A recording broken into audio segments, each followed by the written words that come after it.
Welcome to your 10-minute manager toolkit. Today, I'm going to talk to you about a simple concept of keeping your costs under control, making sure you're always making money or that you're not wasting money. Curious? Well, let's talk about it. Let's go.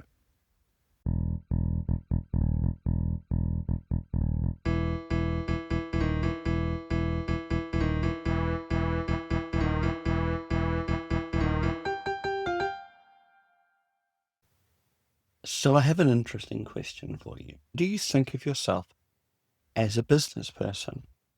If there is something that organizations everywhere are having to deal with, it is people stepping up from a technical role into a management role. Sometimes that's stepping up from a technical role into essentially a small business role. The best example I have in this space is daycare centres.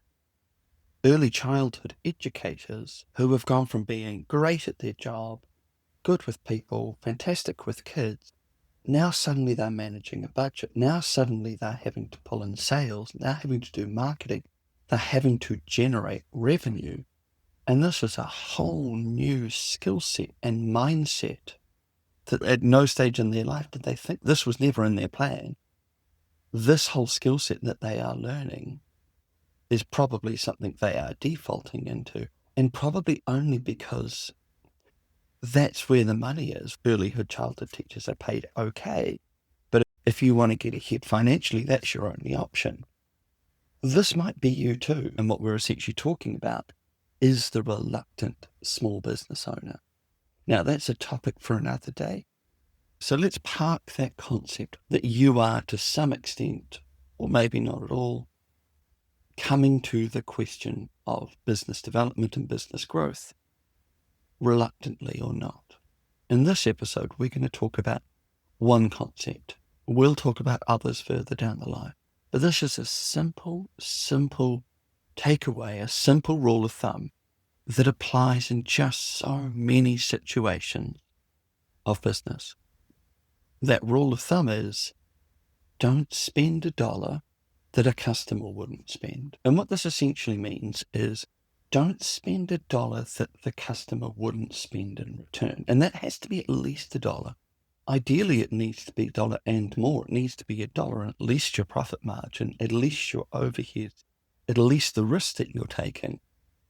But $1 spent that doesn't result in sufficient value add that either it increases the price of your product or gets the product to a new customer who would spend that $1 is $1 wasted.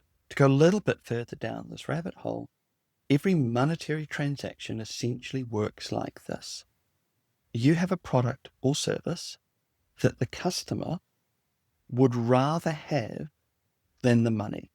If you are selling an ice cream on a hot day for $5, that customer is looking at that and making a decision.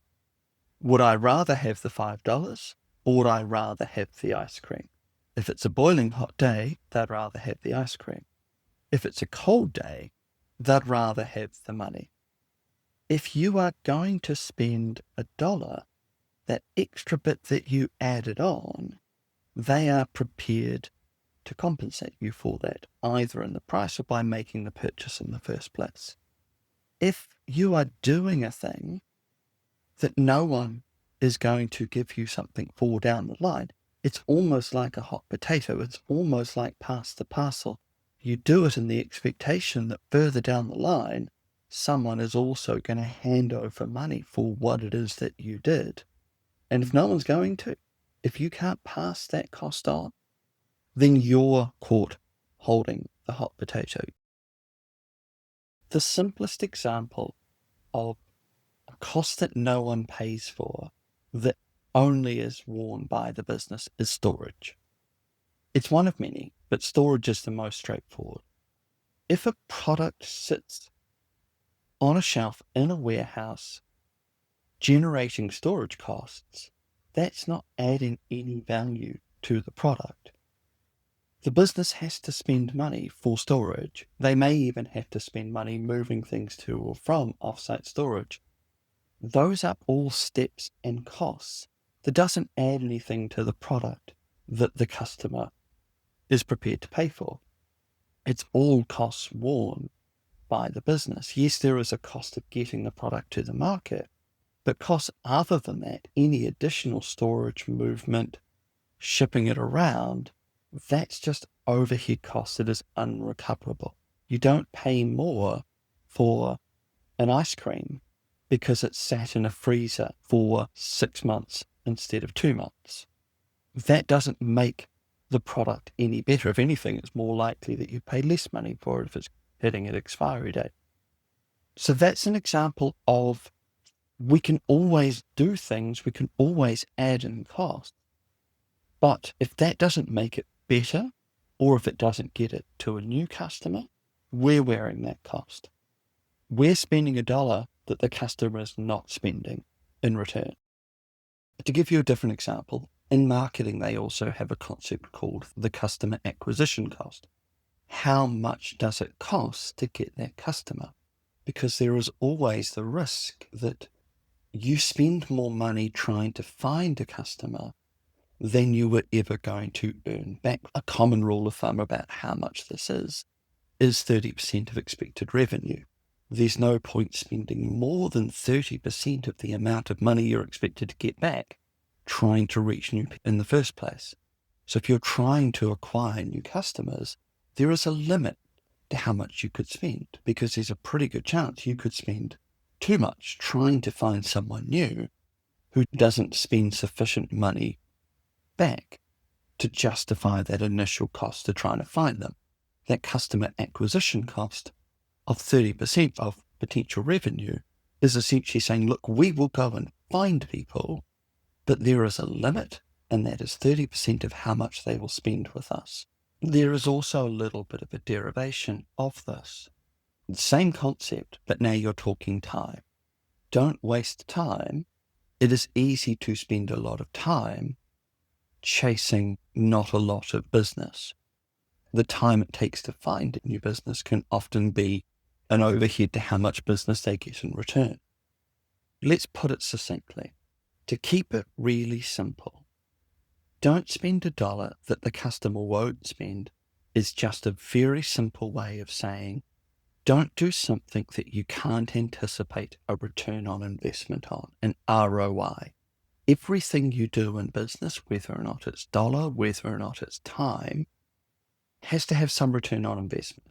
That can be new business, that can be selling more product or service, that can be finding new product or service, that can be stopping losing existing customers. The biggest struggle that small business owners or new small business owners or reluctant small business owners is that this is brand new. This is very different to them. This requires a very disciplined mindset. And often you are the only person taking on this mindset. Often it falls to you because no one else is prepared to do it. No one else is interested. They are technical people only interested in the work that needs to be done. Someone needs to ask the question, is there going to be a return on this? Are we going to get something back from this? Because if we're not, that's essentially charity. And if we're doing something for charity, we could do much better things for charity than this. If we are not seeing a return on investment, we are essentially producing waste. And waste doesn't benefit anyone. Better to not do it and treat patients for free than to waste time and money and effort on something that you're never going to see a return for. If you're going to spend $1 on charity, do it somewhere else. But when it comes to business, don't spend $1 that a customer isn't going to spend back in return.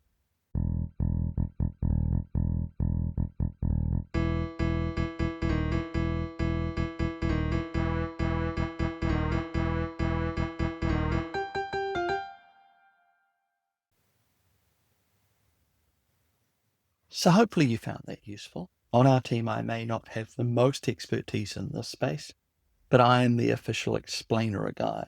Therefore, the job falls to me. So hopefully I explained that well for you. If not, we're happy to help. Get in contact. If you want more from me, if you want more from us, a couple of things you can do. One, you can look at our website. Now, we do have 2 different websites. For two different websites for managers. One is Managingmedical.nz. It is focused on healthcare, so if you are a healthcare professional, great place for you. If you're not, but if you're managing white-collar services professionals, that's probably the best place to go. Alternatively, there's our Managingtradies.nz. That's more blue-collar, more industrial, more construction, more boots-on-the-ground type environment. If that's you, go to Managingtradies.nz. Alternatively, if you want some more podcast material and you want something a bit deeper, more philosophical, more cerebral, maybe try out my other podcast, your 12-minute HR lesson, which goes into people issues but on a bigger and more issue-based, more philosophical point of view. Have a look at that if you think that might be of interest. Otherwise, I'll catch you next time.